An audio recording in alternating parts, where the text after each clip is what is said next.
is on that path. Also, the judiciary seems to be the weakest link in the fight against corruption. Is this factual or is it another charade? Stakeholders are backpassing.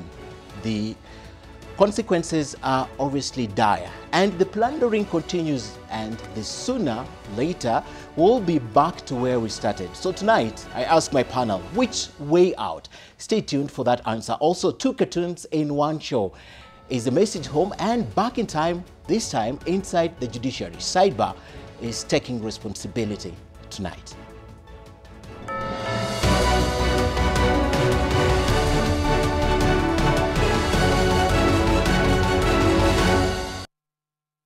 But first, my take. Now, the Anti-Corruption Conference convened under the auspices of the multi-sectoral group last week right here in the capital came at an opportune moment as the country grapples with the strategies to extinguish the vice. Now, corruption stands out as one of the major threats to the country's social, economic and political advancements. It has eaten deep into the nation's fabric and undermined all institutions, starting from the executive to the judiciary and all the way to the grassroots. Corruption is costly. Major infrastructure development have stalled due to corruption. Those completed are done at exorbitantly high cost, leaving Kenya with huge debts and deep financial holes.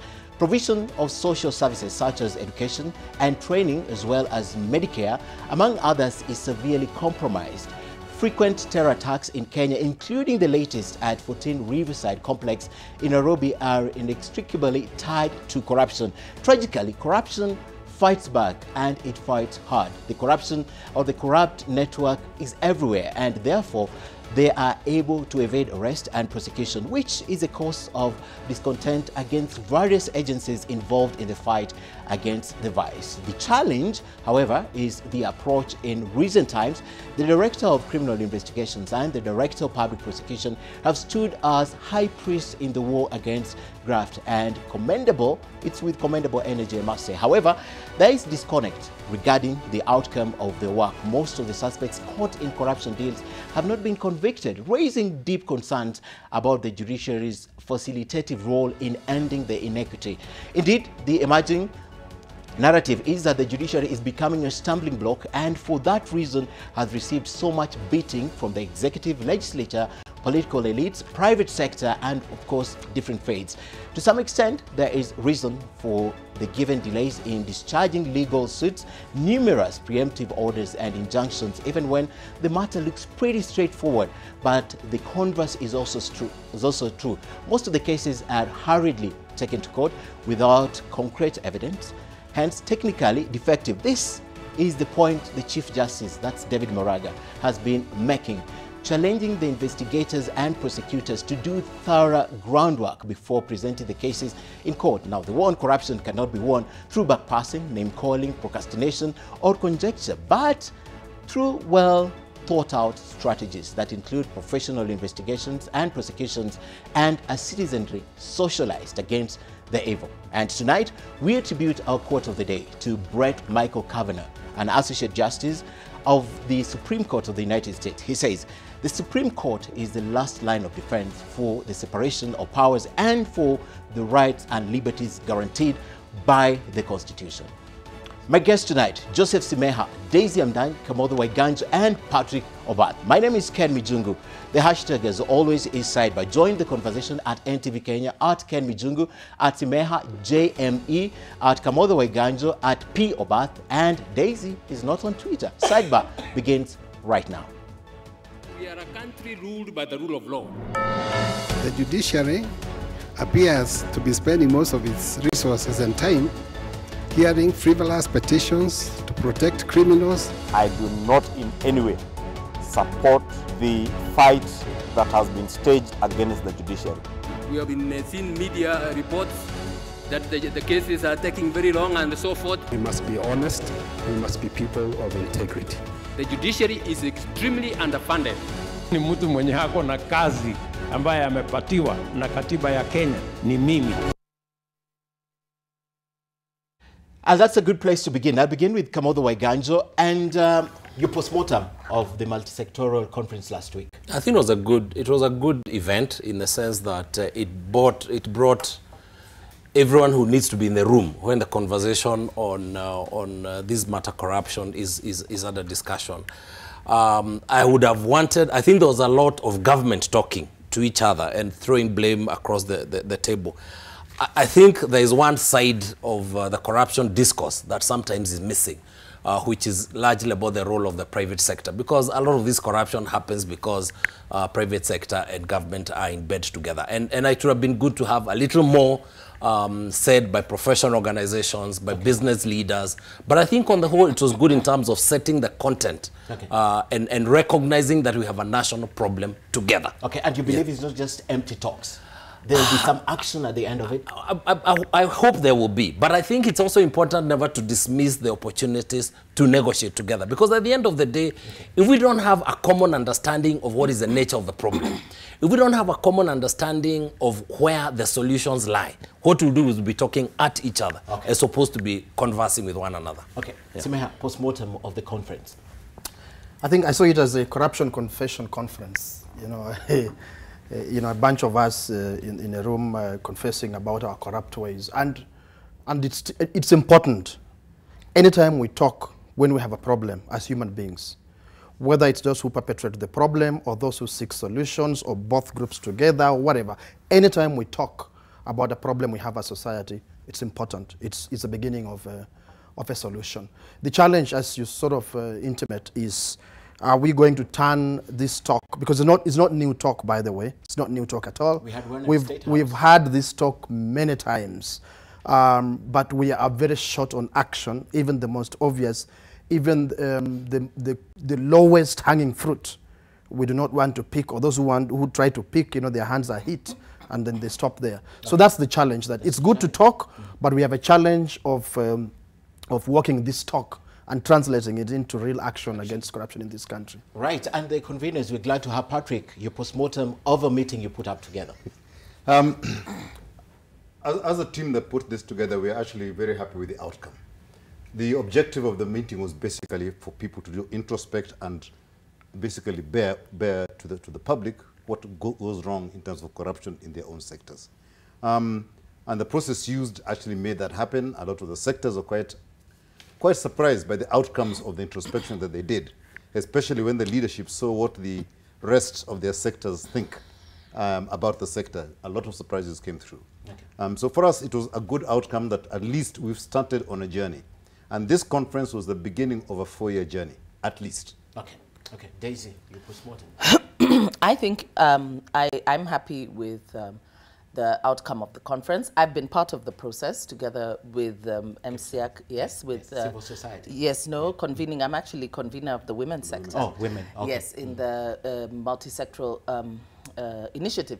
And I think it's a good initiative, despite the fact that many people are skeptical because we've always had, you know, a very vigorous start towards fighting corruption. We've had zero tolerance to corruption, but we keep seeing the efforts falling along the way.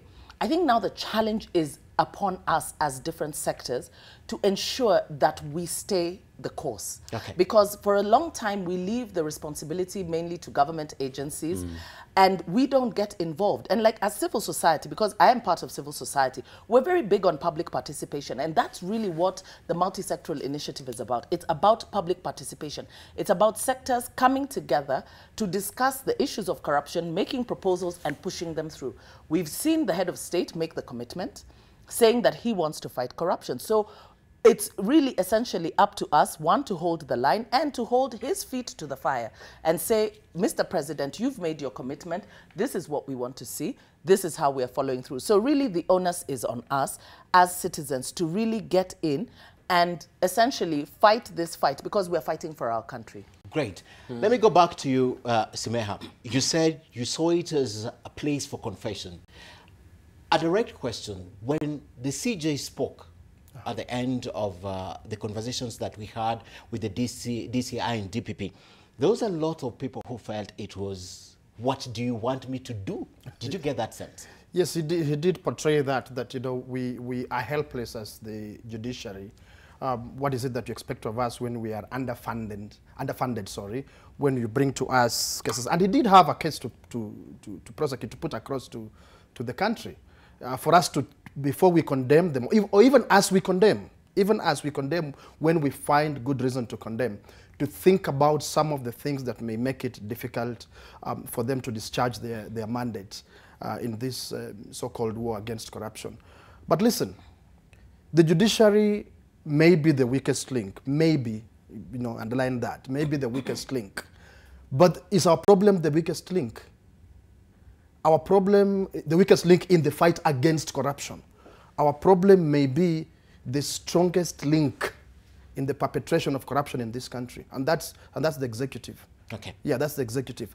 Because if you have such a strong link in the perpetration of corruption, in the cover-up of corruption, in providing an environment in which corruption thrives, and you have a judiciary which you expect to do what it has to do, you know, to discharge its mandate when cases are brought before it.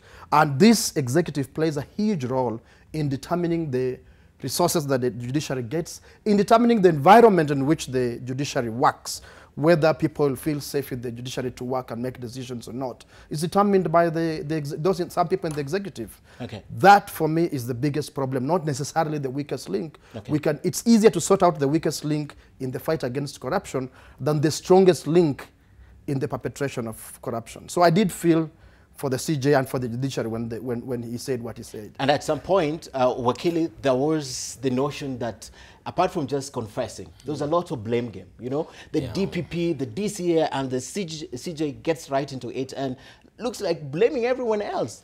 It's a typical Kenyan pastime.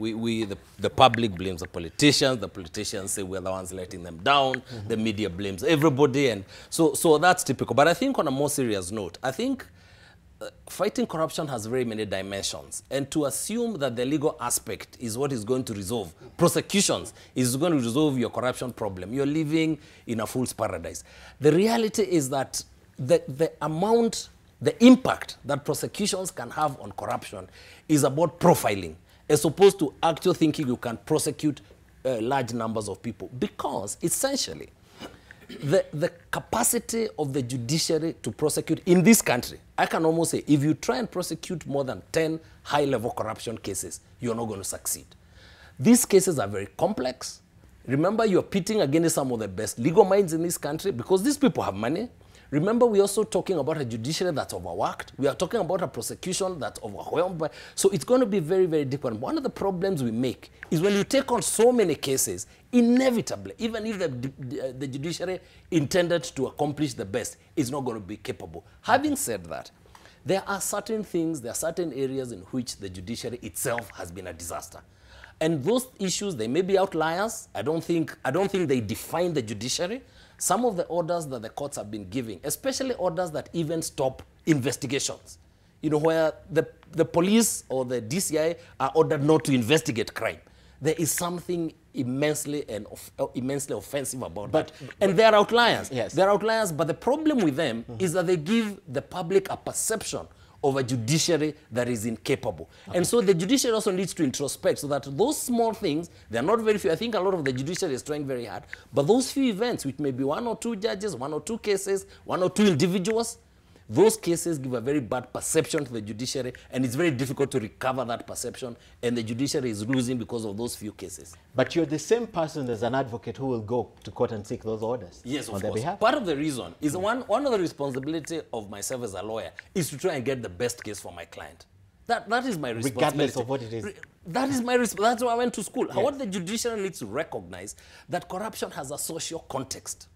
And so, in a sense, you have to consider the social dimension of corruption. If you look at technically just the letter of the law, it is possible for you to miss that dimension and lose on the perception battle. Okay. And I think that is what the judiciary has meant, that at the end of the day, perception by the public, by the time, Ken, we started the fight on corruption, the perception by the public was so bad that I can almost guarantee we were heading towards a Tunisia movement, if you ask me.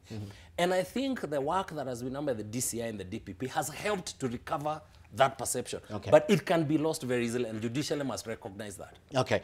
Perception, very important. I've had you on this panel and we've spoken about that, even in the fight against corruption. One of the things that I want to talk about, and I'm going to play the bite, is where the Chief Justice says, what do you expect when you bring 30 cases in a single charge sheet? But I want to talk about perception. Aside from talking about perception, the same question I'm asking him. Did you feel like at some point the conference turned into you and I think it's not just the conference. I think that a lot of this talk around corruption has actually been a blame game, because we've got the executive trying to shift accountability issues to the judiciary. We've got the legislature, we've got everybody blaming the judiciary when judiciary is just one arm.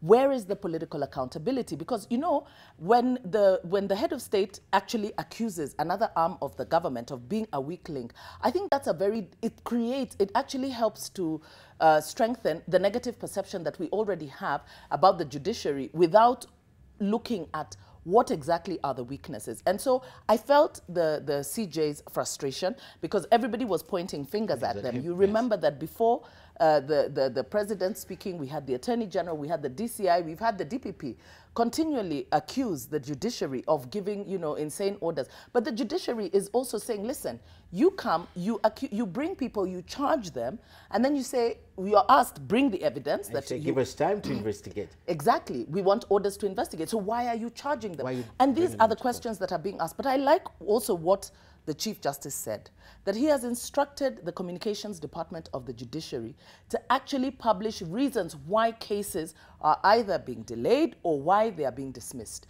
so that we are then able to apportion blame. Because what is happening right now is a perception that is being created. And it is a dangerous perception because the judiciary is a very important institution and a very strong pillar if we are going to fight the fight against corruption successfully. So we cannot continue to shift blame. We must let's look at the political accountability, look at the legislature. I mean, look at the Auditor General's report. How often does Parliament act on Auditor General's report? And it's a chronology of corruption in this country, or at least close enough for them to demand for investigations or, you know, prosecutions against certain persons. We don't see any action. The president has the ability to actually fire people. He can actually sack them. If you've been mentioned, he can fire you. Let the rest of the arms work together. So I think what we need is for all the arms of government to come together genuinely to fight corruption, not to shift the blame.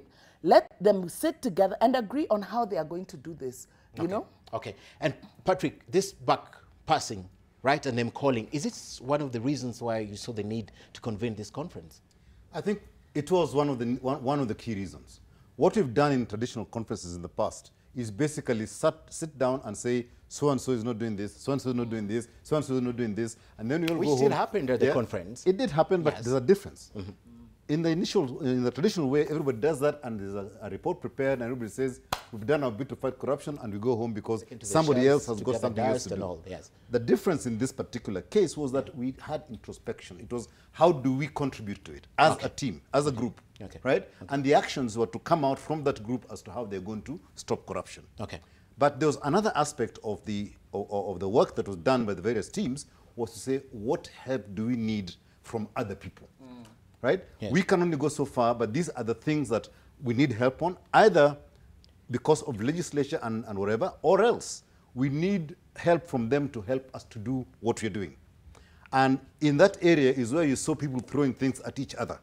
Because it was, I need the Chief Justice to do this, I need the judiciary to do this, I need the legislature to do this, and so forth and so on. So that was an appeal to say, for me to succeed, that's what I need you to do. And so the Chief Justice was actually the biggest sort of, he took the biggest blame. But I think one of the things I'd like to suggest that they do is exactly what we did. They should all sit together. The law society, the judiciary and all the rest of it, not because they want to sort of collude, but just say, guys, how are we helping corruption happen? Let's ask that question. What are the weaknesses that we have in our system? And who do we need to help us? And if they can do that, then effectively, they will begin to sort of say, guys, this is where we are falling short. We're going to do this about it. and they get credibility back. I'll talk about the solutions that are needed for this at the tail end. But I want us to watch this as we take a break. Then we'll come back with this discussion because it's very important and key to what Patrick is talking about. Let's listen to this. The war against corruption, Your Excellency, is not going to be won by people who are involved here, and some are here.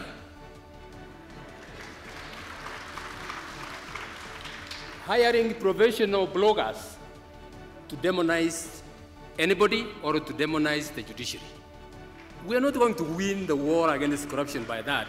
One thing I can say is, even before we go for some investigations outside there, some of the frustrations which really pull us down is some of the strange orders that we receive. Other than even starting the investigation, we are stopped even before we record a statement from somebody who you know very well are stolen from Kenyans. You know very well, and all Kenyans know, we are pursuing this person, and it's not something we're imagining. We all know, and we cannot lie to ourselves, surely, and everything can show, but we are stopped even before questioning that person.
And we're back with Sidebar, and let's discuss from where we left.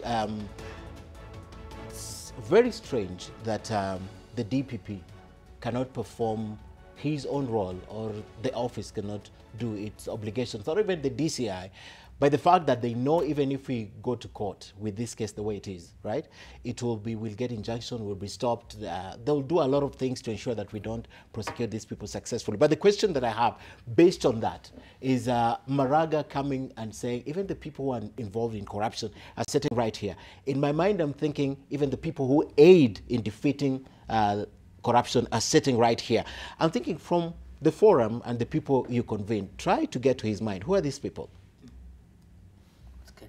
We had in that room, yes, a whole range of professionals, lawyers, what have you, everything else.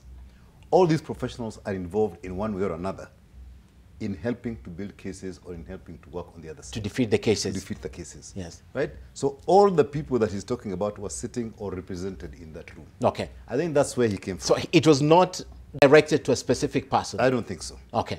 I don't think so, although I got a lot of SMSs and whatever it is saying, why are you allowing people who should be in court or in prison to sit in that conference? Yes. And my response to them was to say, they need to know their days are numbered. That's why they were invited. No, they're not invited, but they were there. They were probably there in their own right as representatives. Yes. But if they're known to be sort of in that particular area, their days are numbered. Okay.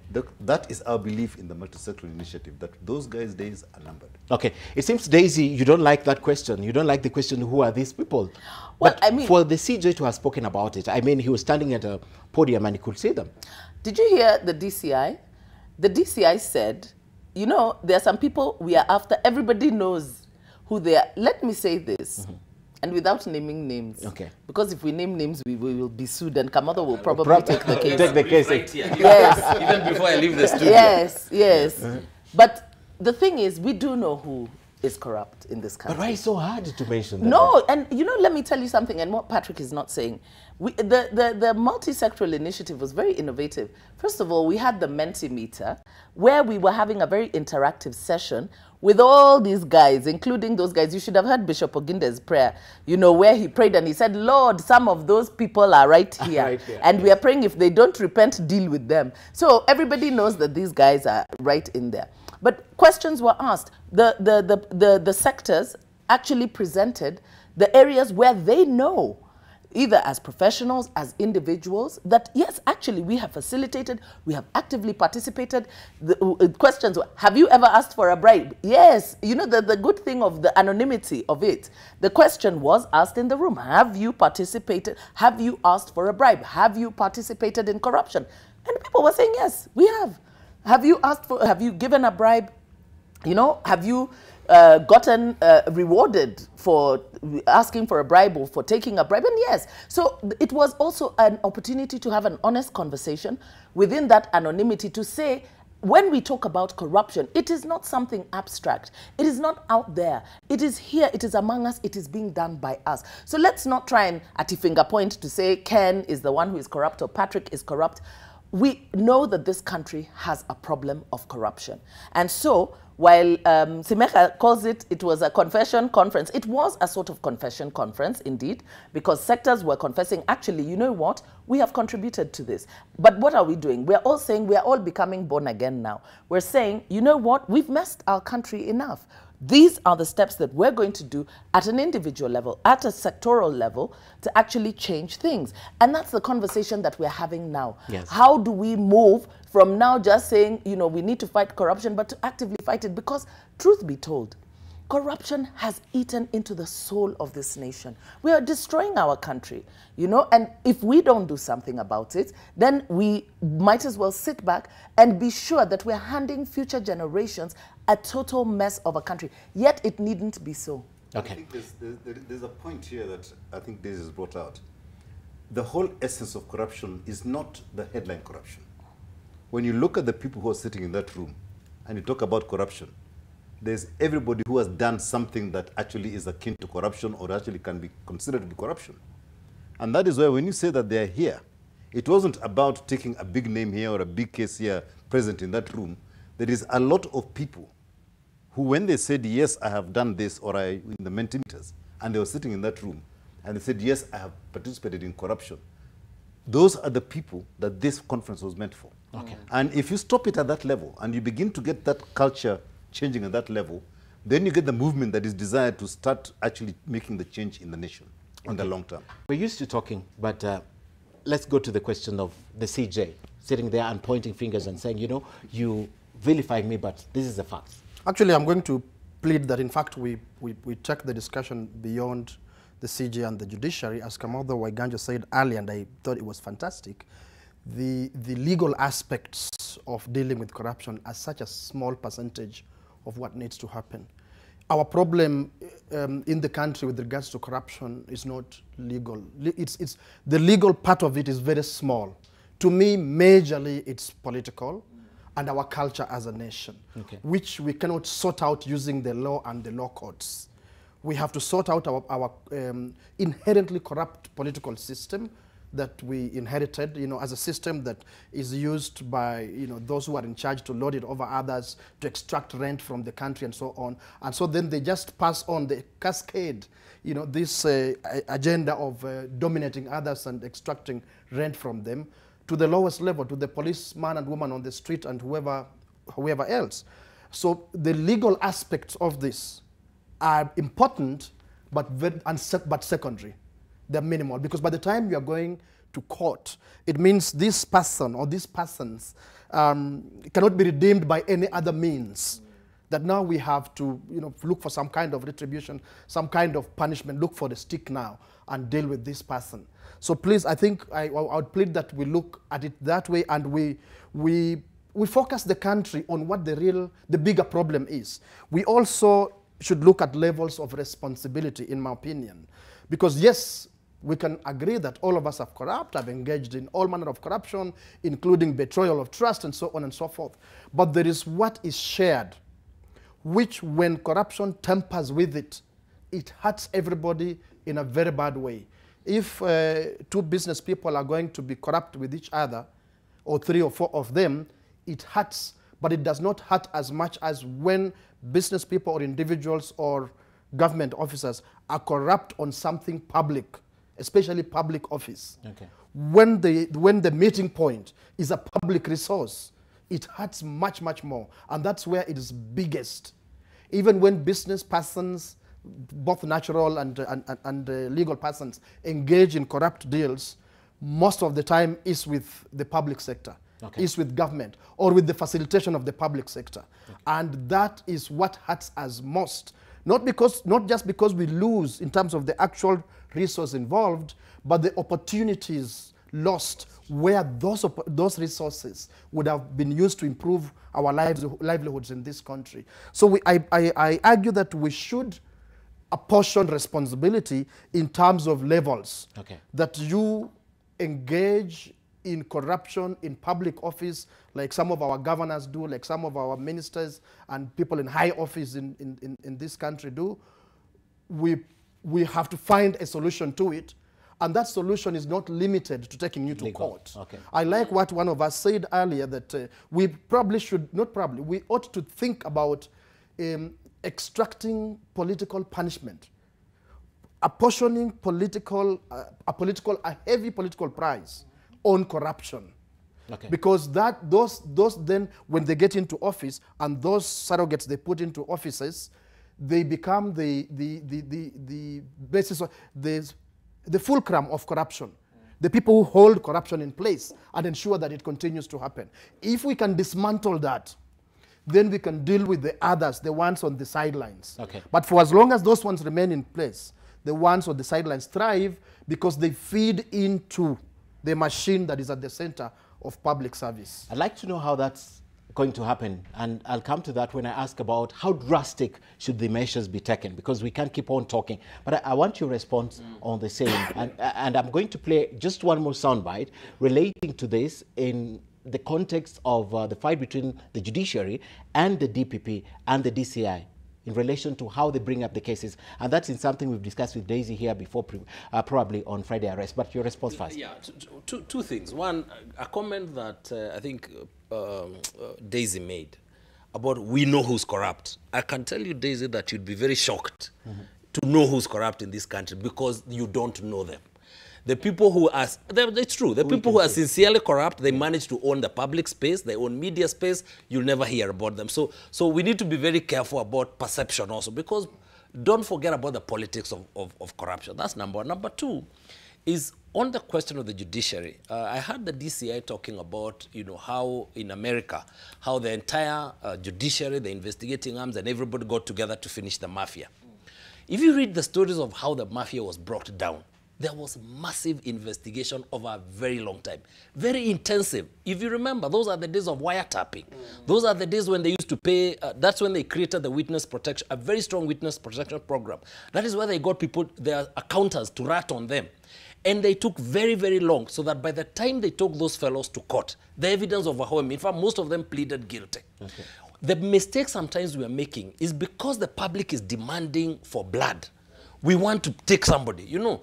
And then what we don't realize is that this same public will be disappointed in 3 months when a lot of these people are sent home because they will go home. One of the things we forget is that civil servants are not stupid people. You know, we assume civil servants don't know what they do. The people who manage the procurement processes, these guys have done it for years. And so to get them on a point where they've gotten wrong is not easy. You will find all their records are in place. And when they are not in place, records will disappear.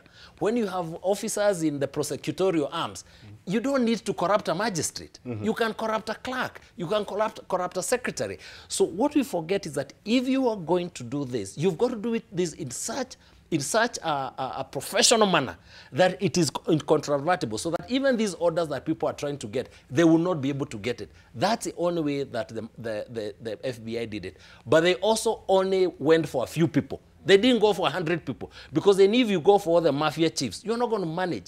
Even here, we need to pick 5 and make sure we finish those cases. We will send the message that corruption has consequences. Okay. If we pick 200, I can guarantee you 150 of those will be lost. People's perception about the failure of the judiciary, people will know somehow they can corrupt the system. It is not healthy. And finally, let us not forget another component of corruption, the financial angle of it. We've talked about the political aspect of it. We've talked about the social dimension of it, the financial aspects of it. Why is it that we are not using existing, very simple existing instruments? Things called wealth declarations and lifestyle audit is a very simple thing. If we really are serious about this, even before we blame the judiciary, every civil servant in this country fills a form. They tell you how much they own, including every share they hold in a company. You can tell how much they spend, where their kids go to school, what they drive, what they buy. Just making a connection between those two, you'd actually be able to show that an offense has been created. So I'm just saying we have other existing instruments we are not using. And the judiciary, which we are underfunding, we give it 14 billion and give Parliament 36 billion, which we are underfunding, we make it the reason for why we are failing. That is very, very, it's illogical. Yeah. Okay, I'd like to play that soundbite, but I'd like to read also a tweet here from Thomas Luango, who says, the court is receiving raw investigation cases that don't hold any water. I'm one of the people who thinks that the DPP is making himself look busy with the rest, but not able to successfully prosecute the suspects in courts. And he's very deliberate with the courts and the suspects. Let's play this soundbite. When young people, and you know, for a long time in Kenya, Simsako ilikuwa inafanywa Fridays. So why is it not an issue? Because some high-ranking individuals are now being arrested on a Friday. Suddenly it's an issue. As far as we are concerned, it is legal and it is proper, and we will continue with it. Yeah, and there are reasons as to why we are doing it. Yeah, and I have no apologies to make. I'm sorry. Your Excellency, we are not going to win the war against corruption by Friday arrests.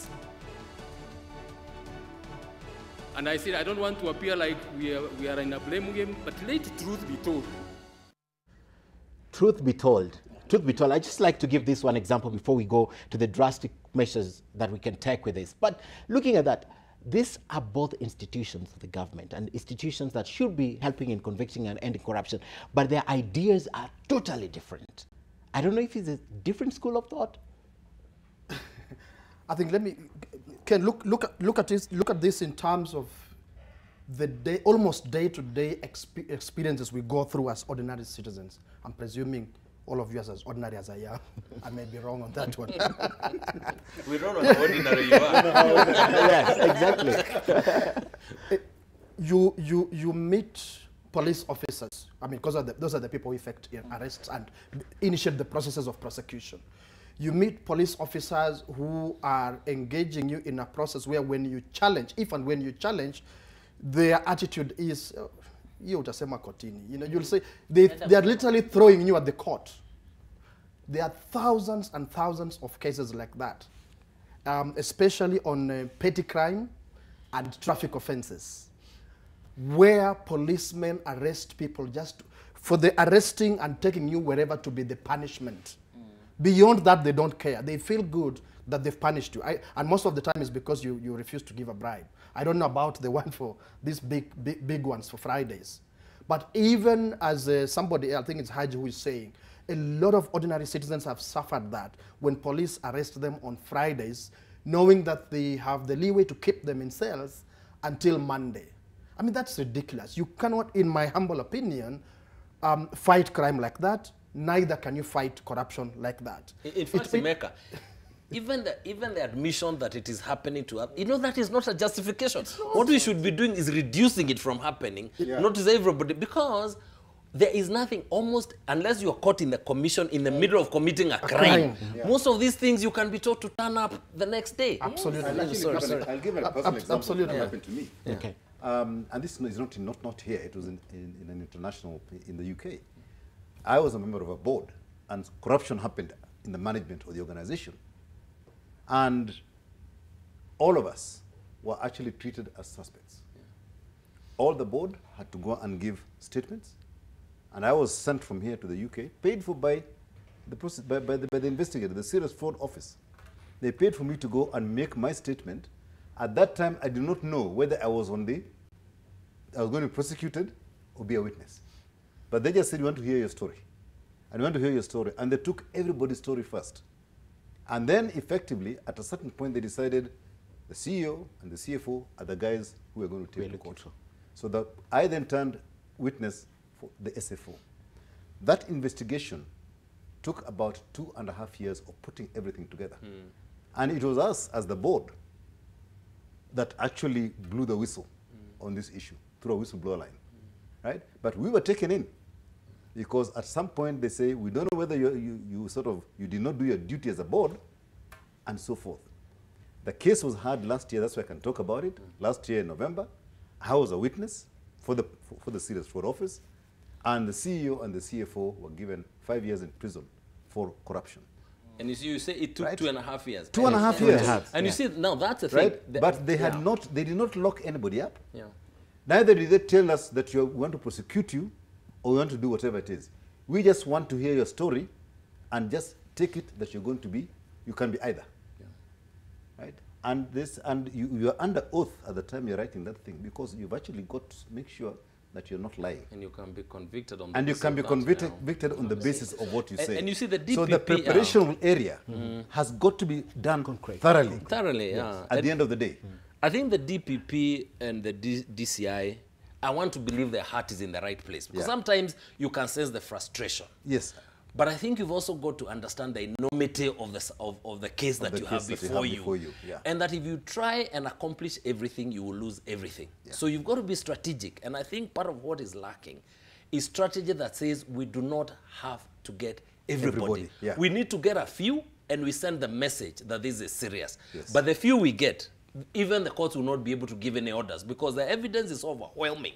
And by the way, you can even pick them in sectors and then send the message, because the assumption that we are going to jail all the Kenyans who are corrupt, we don't even have sufficient space.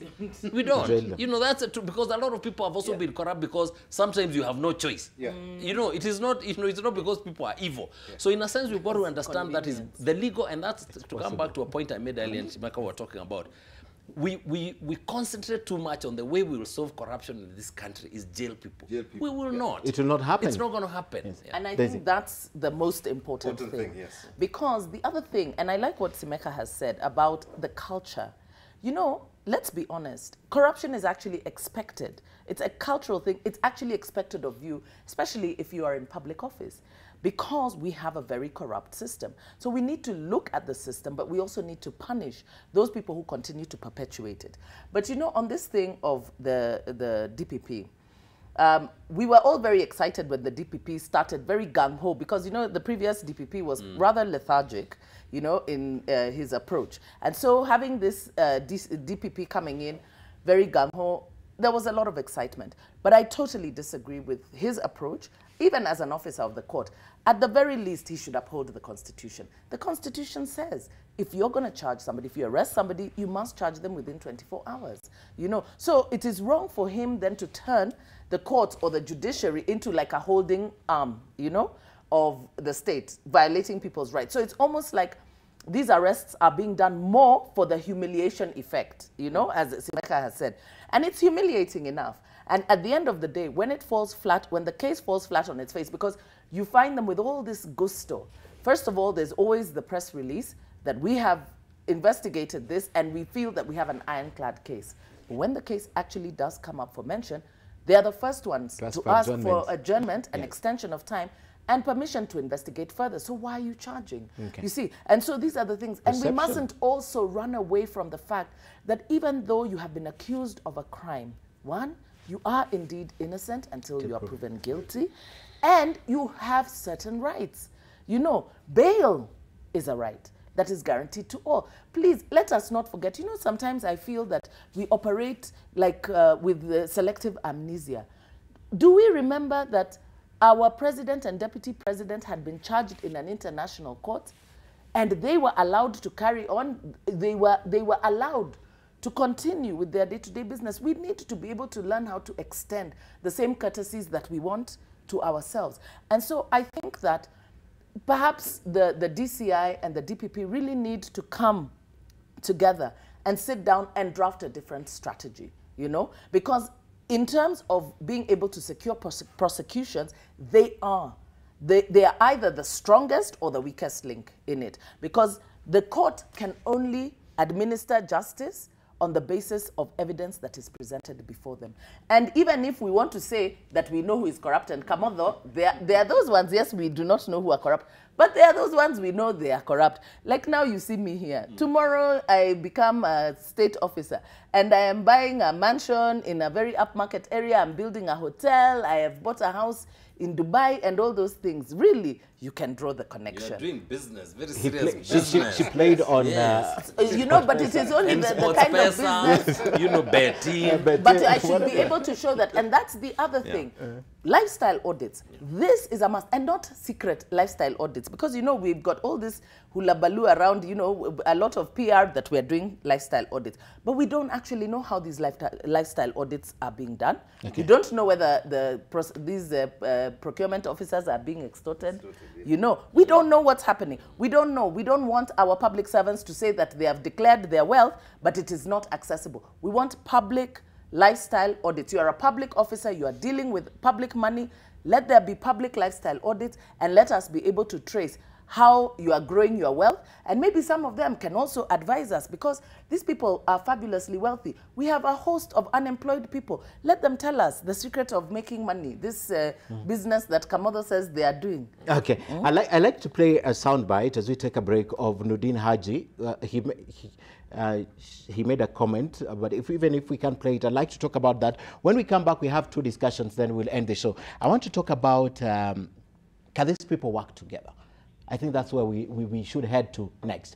Do you believe, ladies and gentlemen, that the DPP, the DCI, as you suggested, and the judiciary can sit together and work? And what will be the results of them working together to end corruption? Because they all play different roles. Let me begin with Patrick on that. I think there is room for them to work together, right? It's not about telling the other what to do, but what is it that I do that can help you? So that there's a conversation, an honest conversation that allows them to work better in what they do. Let me give an example. If the DCI, for example, they go and do investigations and everything else, and the DPP then puts everything together and says, no, this cannot stand scrutiny in court, right? And if the office of the Chief Justice says, okay, guys, you must have cases that meet this kind of thing, right? Make sure that when you bring stuff here, it's got to meet this bar.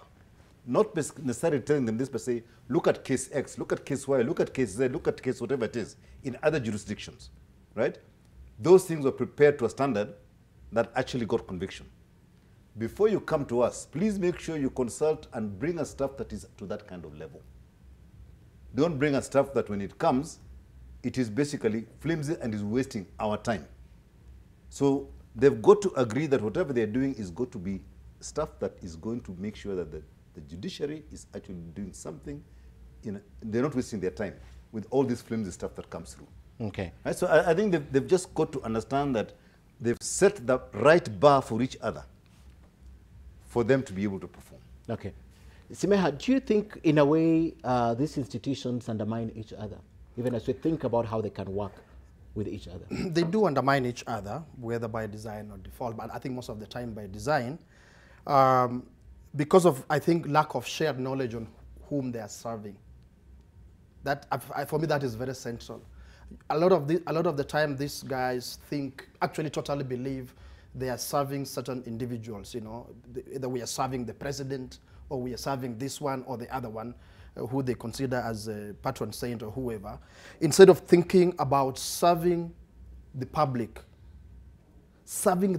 regardless of what the president thinks, regardless of what whoever high officer thinks, that I'm here to serve the public, the citizens of Kenya. And if whatever I do comes, you know, cuts and draws blood from the president or the deputy president or whoever, so be it, in the interest of the public.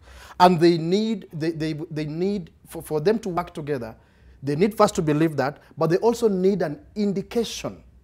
You know, politics sets the pace in society, whether we like it or not. They need some indication on where we are headed as society. And this indication, these signals are given by political leaders.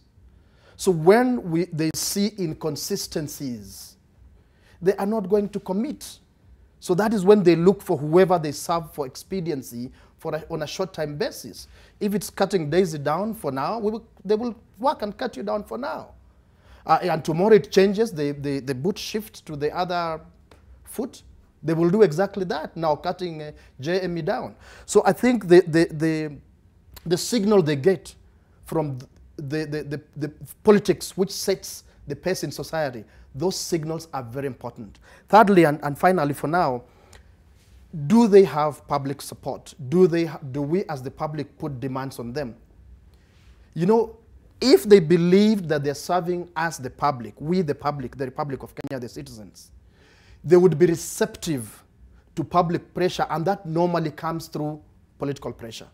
They would be receptive to that. They would be worried that if we let down the public, we will be letting down whoever is in government, and public will punish whoever is in government, because public has political instruments, processes, and so on to, well, ideally has that. We don't, ideally, it's an ideal, to punish those who they feel that are failing them in public office. Now, because we don't have those connections, they do not have public support. Some of the things they do, you get people shouting at them.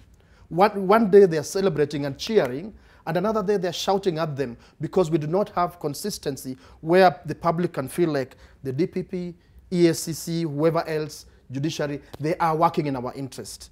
So this expedient approach sometimes may work for a short while in extraordinary circumstances. And I believe right now in Kenya we are in those circumstances. Okay. It looks to me like the politicians have decided on the strategy that Kamauda talked about earlier. All of them, most of them are very corrupt, but they have decided, let's isolate one or two and really thoroughly beat this one down. That's good. That's good for the public. Let them beat this guy and his surrogates down, completely out of the scene. And the public are seeing as this blood is being drawn. And the next online will be the one leading the team that is beating this Get Crusher down. It's a temporary fix. It's temporary. Yes. I said it. In extraordinary circumstances, this expedient temporary fix sometimes excites and incites action that you do not have control over, because it's creating expectations in the minds of the public. They will not control those expectations. Okay. Wakili, and I'm also interested, as you talk about working together, what perception will Kenyans draw from that? Because if we have to say the DCI, DPP, and judiciary on the same table, they all play independent roles towards justice, right? But if they start sitting on the table and agreeing, we are prosecuting this person, let's seal all these loopholes. DPP do this, DCI do this, judiciary will do this. I was actually going to say, I'm not very concerned that they work together. I think we need a broad national strategy and a national conviction that we need to deal with this scourge. That's as far as it needs to go. That's political.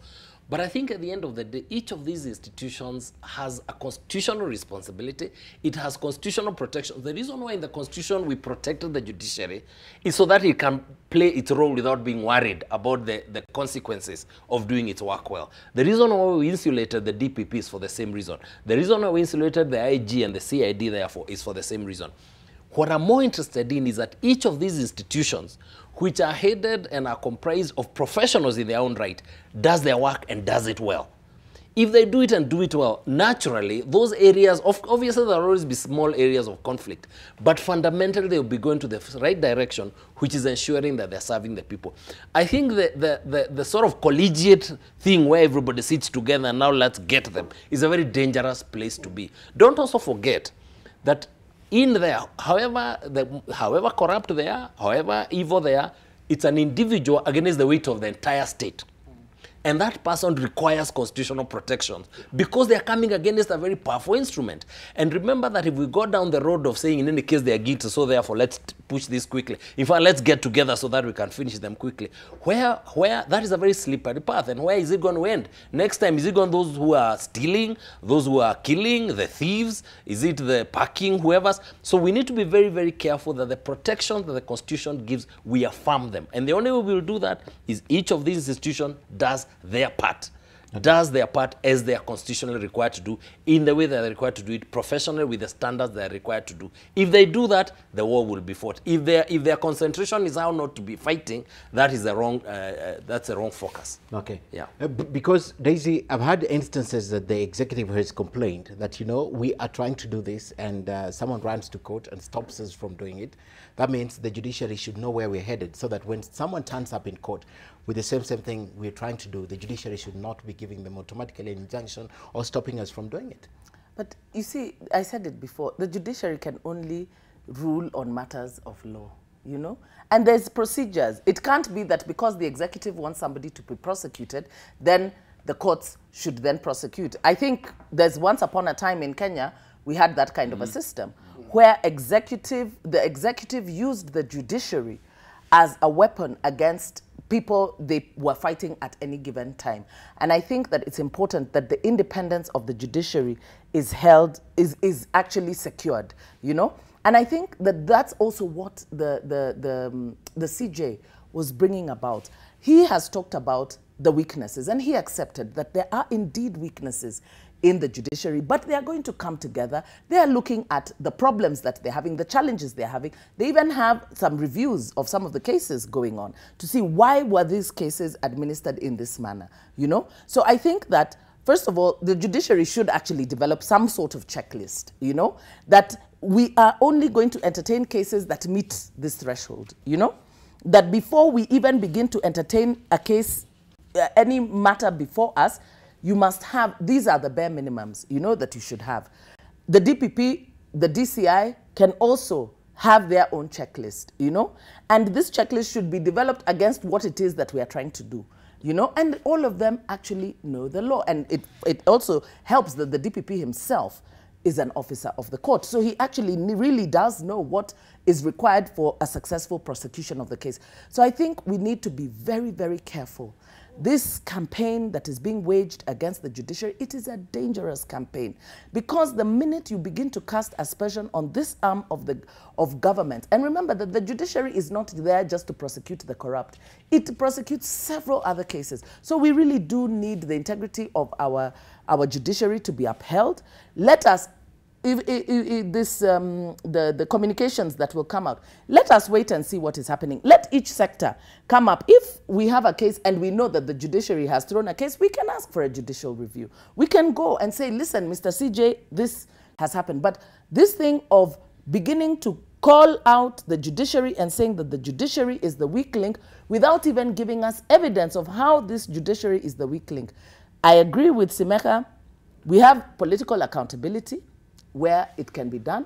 You cannot kick the can down the road for other people, for it to become other people's problems. Okay. There are things that the executive can do that will actually demonstrate its seriousness about the fight against corruption. And perhaps, Patrick, one of the things that the executive needs to engage in is some introspection themselves. Even as we are saying that the judiciary should engage in introspection, I think the executive, the president, should sit with his team and actually sit and ask, where are we abetting corruption? How are we abetting corruption? Because he also has tools available to him to actually demonstrate that fight against corruption, but not seeking the prosecutor to go after people, and you do not have strong enough cases for the judiciary to prosecute. Because if we want the judiciary to prosecute on the basis of, we know Kamodo is corrupt, but you can see he's corrupt. So tomorrow, when you are accused of something, the same thing will happen to you. Instant justice. Yes.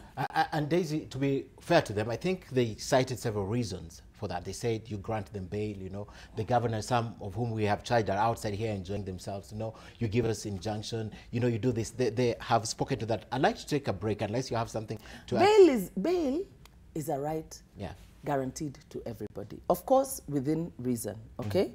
And it is a constitutional right. So we can't say that we want people to be denied bail just because they have been accused. And bail, bail is not a punishment. It isn't. Bail is not a punishment. Bail is only supposed, is so that in fact, the only reason you're denied bail is in case you will not take part in a trial. Yeah. Yeah. It is not to punish you in advance. It's not an installment of punishment. What they are looking for, actually, for the judiciary to do, is not the judiciary's failure. It's the failure of our politics. Is the failure of the culture of our politics.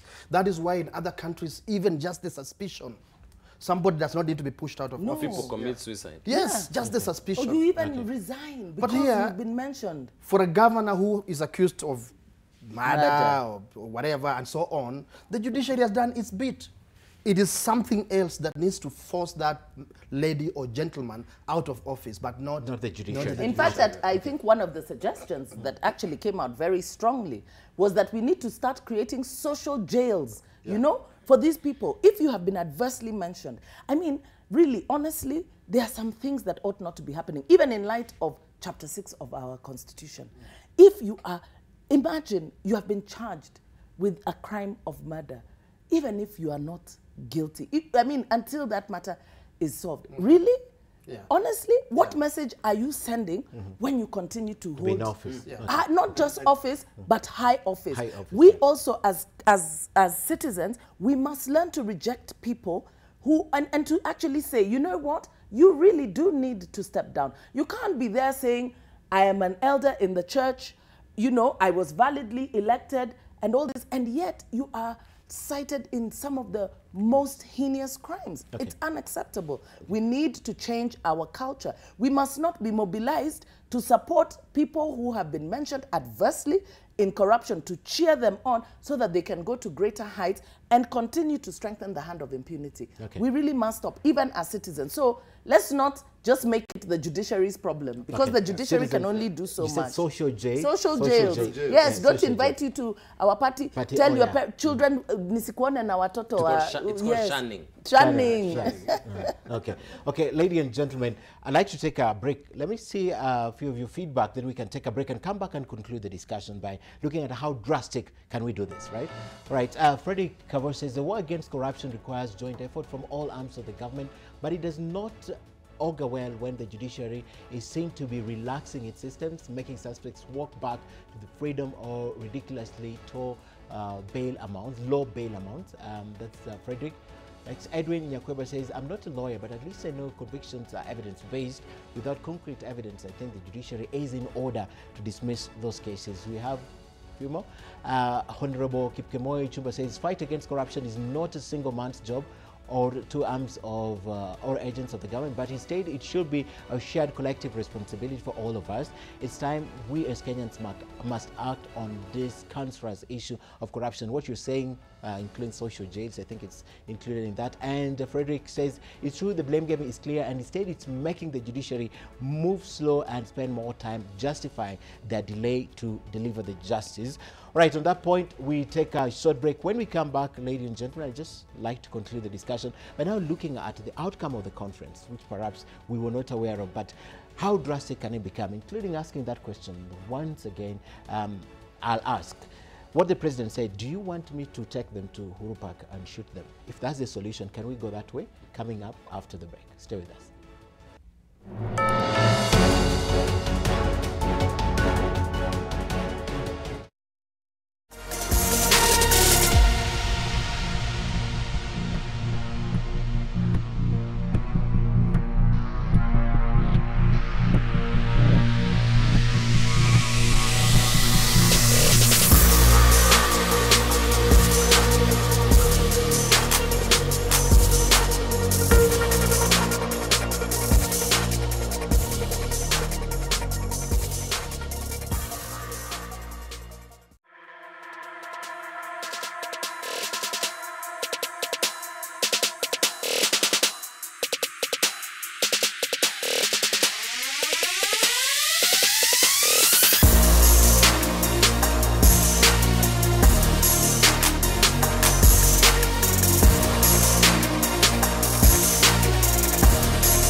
Right, ladies and gentlemen, we are back. My guest tonight is Daisy Amdanyi, Patrick Obath, Joseph Simeha, and Kamodo Waiganji. We're speaking about the conference, the post-conference last week, the corruption conference. We had a lot of things that were said then, the anti-corruption, not corruption. So let me bring you to the final part of this show tonight. I'd like to know how drastic, ladies and gentlemen, how drastic this can happen. And we have spoken about a lot of things. Patrick hopes bringing them together begins the conversation.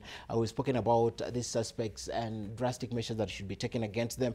Spoken about social courts, jails and such. But how drastic can we do this? We know in countries where just the mere mention of corruption, you resign, you go commit suicide, you don't wait for action. But what can we do here? And I'll begin with Daisy on this. Okay, so I'm not advocating for anybody to commit suicide because we believe in transformation. People can change. But I do think that we need a strong message. We need people to be fired. You know, for me, the president would send such a strong message if anybody mentioned, you know, even just, you know, the mention of corruption under your watch. It means at some point you have been derelict in your duties. Fire you. Because when I give you a job, you have a responsibility to ensure that you're keeping watch over your ministry or your department, your agency. So fire guys, you know, we haven't seen that. People don't get fired. You find people refusing to resign, you know, until death. They even claim that they would rather die than resign.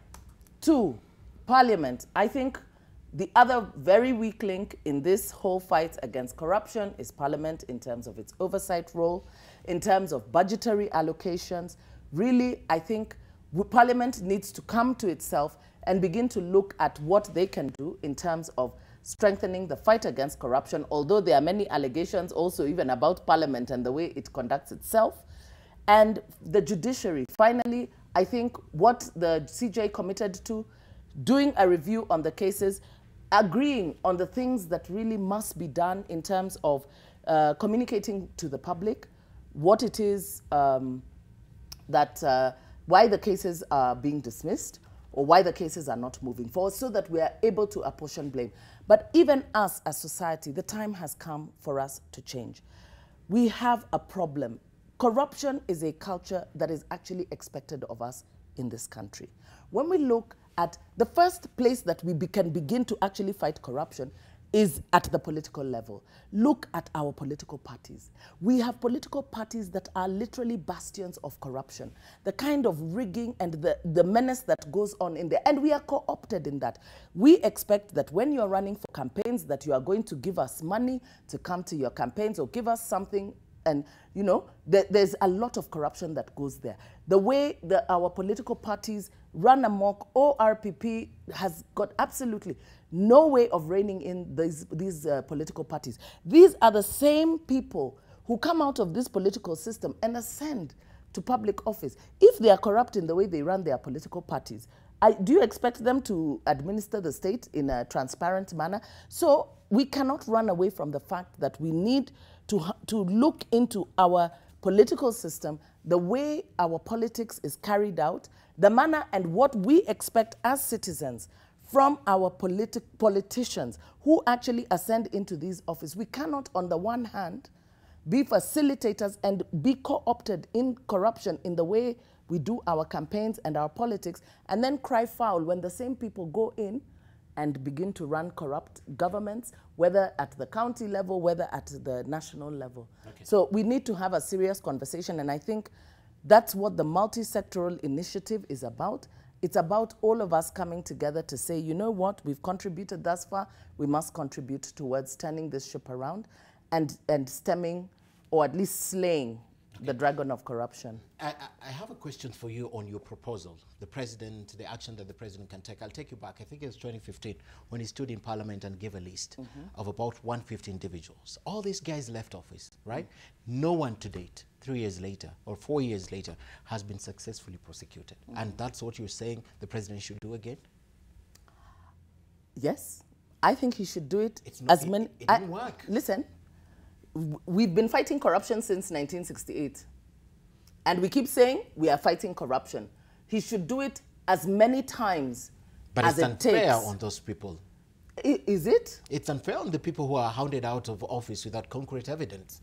You know, for me, the fact that you are saying that they were hounded out of office without concrete evidence, this list was produced by Ethics and Anti-Corruption. They were investigating them. I think before we talk about the fairness or unfairness of it, let's find out why they have not been prosecuted. Let's actually find out why. Because there was no evidence. They were done what Friday arrest is doing to most of these people. I don't know if I can say that conclusively, but for me, the president needs to do it for as many times as it needs for that message to go home. That if even aspersions are cast upon you, because you've just talked about in other jurisdictions, if you are mentioned in corruption, you resign.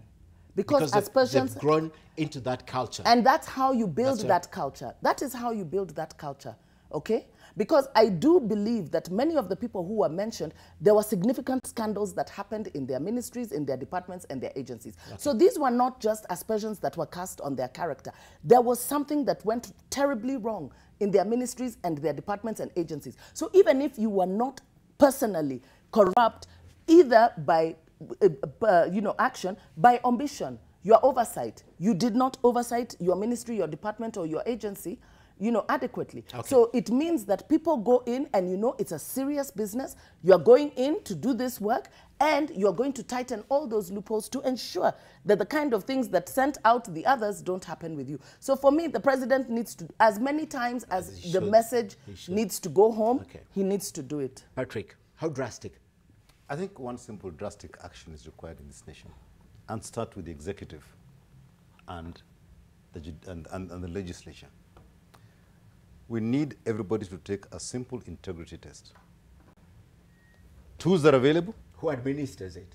No, external agencies. Okay, external. Where they've Good got enough. them and they've been used in other areas where you take an integrity test and those who do not want to, let them be allowed to go home. First thing. If you don't take an integrity test, please go home. And those who are willing to do it and find a result can then be helped to reform. Okay. So as for me, it's a simple thing. Just start with something that is drastic, like taking an integrity test. And let the whole of the executive, starting with the leader, the president himself, go through that. Pre-election? No, now. Okay. Not pre-election. It's about now. Okay. And the legislators who are there, let us do exactly the same thing. And there are international organizations that can come in, all with a test that is available, and let us just do that and start there. Okay. Right? Private sector, we do the same thing. Okay. We did that with HIV. And what happened? It came down. The incidences came down. So we just need something that is drastic, that is visible, that will tell people that there are guys who have said, if you don't test me for HIV, I'd rather resign and go home. Yeah, you can. And they went home and died. Right? So I think we need something that is symbolic and public. Okay. That people can do. And that will just begin to now sort out the good from the bad. And then we start now educating those who are willing to learn and say, fine, we need to move you from here to here. But we need that one big thing. And that's what I would recommend. Okay. Your recommendation, my point is this. There's a price for everyone, even the international organizations. And we know they have the capacity. Yes. They have the finances. Yes. How do you deal with that? I mean, you can go all the way to God if you want to do that, right? There are international organizations, yes, they have a price, but there are a whole lot of them that their price is their integrity. Right? And there are people in Kenya whose price is their integrity. And you cannot buy that integrity. Okay. Right? And those are the people that you want to find. And if you find the people who you cannot buy the integrity, they are the ones who are going to stop this war on corruption. Okay. Joseph. Yeah, for me, I'll approach it from a very different angle because of the manner in which the current administration, national administration, came into office. I have very little faith. Even though out of desperation, they may do some good things, whether it's intended or not. They may actually, do some good things, especially at the political level. But I think the biggest investment has to be in citizens. Because even for Kenyatta to do what you're asking him to do, Daisy, there has to be something to motivate him. There has to be something that either scares him or he wants to please, to motivate him. And for me, I think it's the people. I mean, the moment we have people organizing themselves in people's assemblies, in community action teams, making demands, embarrassing this government, both national and counties, protesting, putting pressure based on knowledge, based on the right things, then I think those who are responsible, those who bear public responsibility in public office, out of fear or whatever, they will be, because I don't think they'll do by choice. I do not think they are going to do anything good by choice. Let me tell you, let me share an experience I've had because of calling out corruption in my home county. I have elders being sent to me to talk me down, to ask me to, go easy. The governor is a relative in our clan. Why are you embarrassing him? Go easy. Lack of knowledge. That's how people perish, lack of knowledge. And there's people who are supporting that, who stop me to say, maybe it's because if I'm given maybe a job in the county government, I maybe know, You'll be silent. I'll keep quiet. I will. So I have to always remind them that no, I do have a job. I don't think the county government can afford me. There are people who genuinely believe that, okay, fine, there's corruption, but don't talk about it because this gentleman comes from our clan, and this and so and so and so and so come from our clan. we need to invest so much in public education. Remember what we did? I believe all of you were there during the Moi days when we so desperately wanted Moi and Kanu out of office. We did so much civic education. Okay. I think currently it's political education. Educate people to make this their own fight.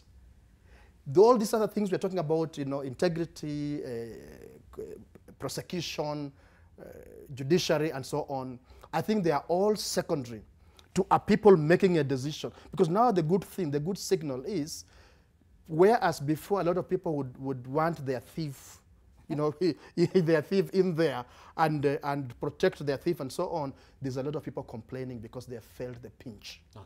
There's a lot of people across Kenya complaining. Now, if we take advantage of that fertile ground and invest in political education massively across the country to get people so angry that they are not going to tolerate anything in the name of looting public resources or corruption or stealing public resources, I think we will begin to see a change, and it will especially manifest in political choices that people will make.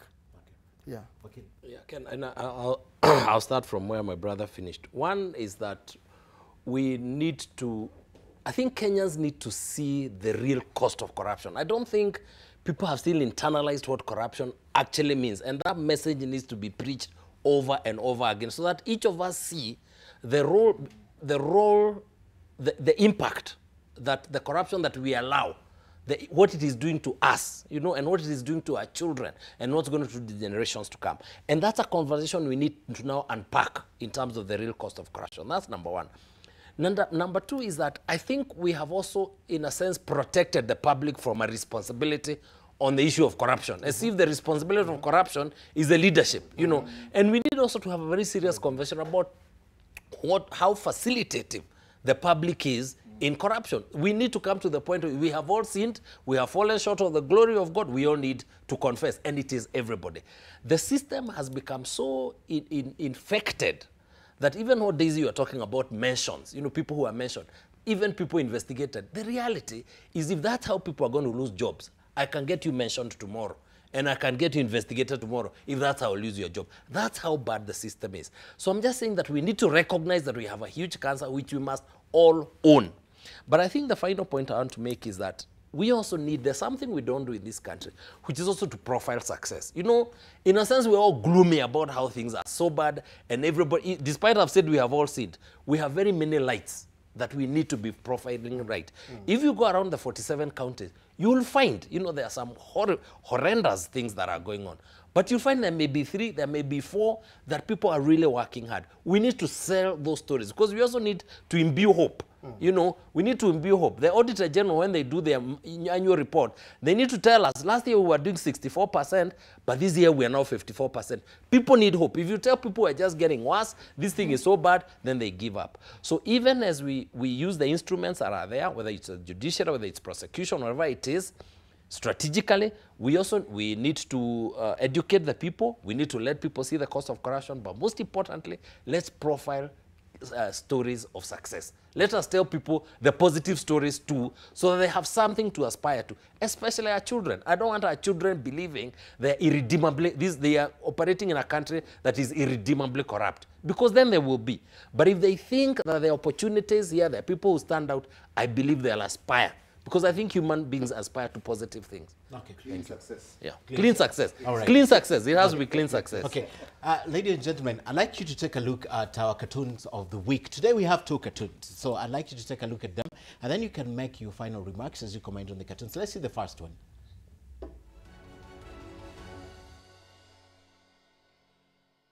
Right. That was the National Anti-Corruption Conference. And straight after they left, phew, it's over. We can now drop the masks, you know, and you can see who is lying. That's the first one. Let's see the second one.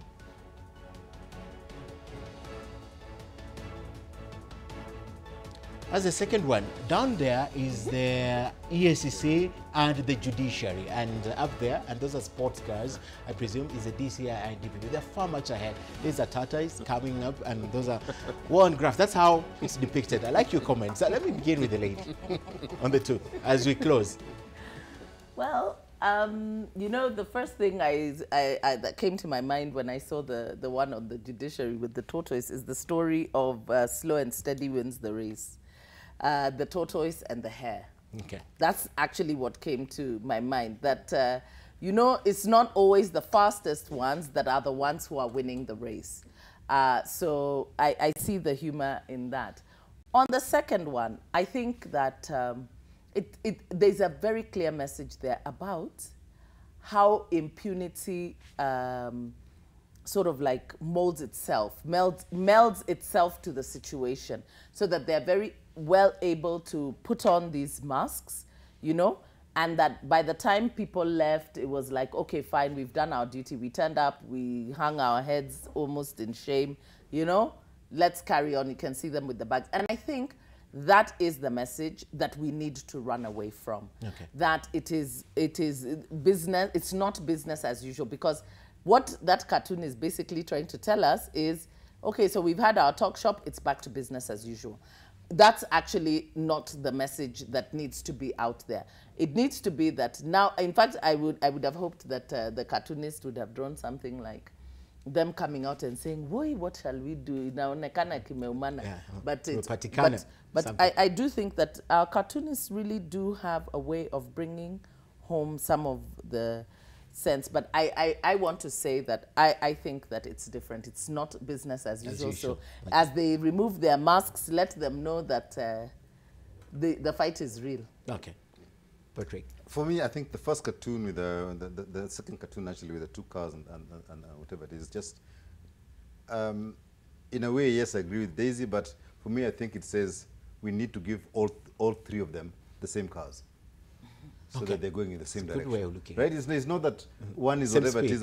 We need to bring them up into the same speed so that they're actually all talking the same way and they've got the same vigor to go forward. Not me, I can't do this, whatever it is, which was the Chief Justice is saying.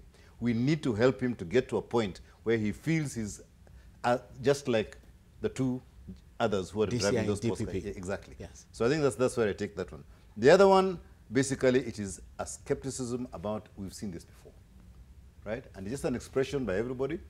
Let's wait and see what happens next. So I think it falls on us who started this initiative to really make sure that the next steps that continue are loud and visible and are beginning to actually have impact.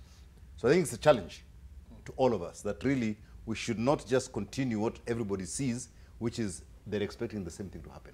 Okay. Right? Guys have come out, we've done the talk shop and everything else, and these guys say, we now know what these guys are going to look for, right? Now we are now ready to sort of stop them from, from doing what they want to do because they've already told us what they're going to do. Okay. I think I think those cartoons are interesting. I see them also as a mockery on society, that they mock us. The unfortunate thing is the kind of reaction they may evoke from us. The first one, it may be the first one where there's this guy saying that few it's over, we can now remove our masks.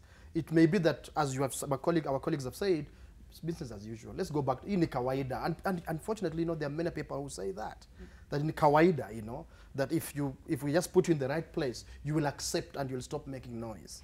And the second one, there are people who will see it as it is, that as the cartoon is depicting, that, well, let's blame this slower judiciary and whoever else for not doing their bit. But instead, I would prefer that they evoke anger in us. They mock us, because those are public institutions. They are our institutions, including the police and many other public institutions. I would hope and pray that they evoke anger in us, that we feel stupid, that that's where we are as a nation. That we feel stupid that we do so much to protect our governor, our this, our that, and then we go to the same guy to beg for alms, to beg for handouts. And then we feel good that, this man or woman is doing a very good thing for me. He's eating on my behalf, and he also giving me a bit of the crumbs. Yes. We need to feel stupid as Kenyans when we sustain what we are seeing those cartoons depicting to us, because I think they're telling, the cartoonists are telling us, this is where we are as society. Okay. Why don't we get angry? And finally, if you kindly allow me to say this, we need, as my parting shot, we need to stand up to rent seekers. From the small ones to at whatever level we can. I know each one of us may not stand up to all of them. But if you are the rent seeker who confronts you is the village chief or the assistant chief or the traffic cop on the road or the teacher, the primary school teacher or head teacher who wants to extort from you, we need to stand up to these rent seekers and completely refuse, even if there's a threat that, you know, if you don't do this, we'll take you to court. If you don't do this, we'll throw you in on Friday evening. We need to stand up to these rent seekers. Okay. Yeah, two things. I think the first cartoon is interesting because it expresses typical Kenyan negativism, you know, and understandably, Kenyans have a reason to be healthily skeptical.